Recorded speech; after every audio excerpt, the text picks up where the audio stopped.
díky vzdělanosti a obchodní vzdělanosti a dravosti řetězců v téhle zemi, kde my máme vlastně největší supermarketovou plochu v Evropě per capita. To si musíme uvědomit. Že jo? A někdo nám je sem pustil, že jo, ty řetězce, jo? A my dva jsme to nebyli. Tak tady se stala jedna věc. Oni postupně, ty řetězce, dokázali vymítit české značky českým výrobcům. Najednou je tady obrovský hafo tuny a tuny privátních značek.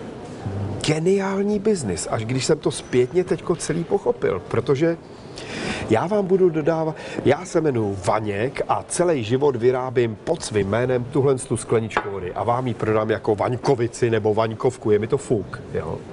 Ale budeme předpokládat, že já si ji budu kupovat. Tak dobře. Vy ji kupujete, jasně, no tak ode mě, jasně, ale teďko mě řetězec donutí pod jakýmkoliv nátlakem nebo nenátlakem, obchodní smlouva, obchodní dohoda, že já vám ji už nebudu vyrábět jako Vaňkovku, a já vám ji vyrobím jako no name. Já vám ji vyrobím pod úplně jiným názvem.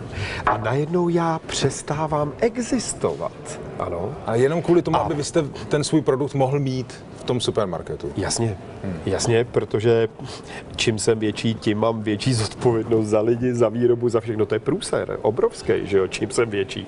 Protože tam dochází k obrovské střetu. A teď si představte, že já za váma přijdu jako za řetězcem a řeknu, hele, tady mám tu moji Vaňkovku. A on řekne, ale to není Vaňkovka, to je moje privátní značka, takže zítra mi ji dáš o korunu levnějce. A řeknu, to nemůžu, to už jsem pod nákupem. A řeknete, OK, tak já si ji vezmu z Polska, z Tadžikistánu, z Maďarska, z Ukrajiny, odkaďkoliv, protože je to no name, rozumíte?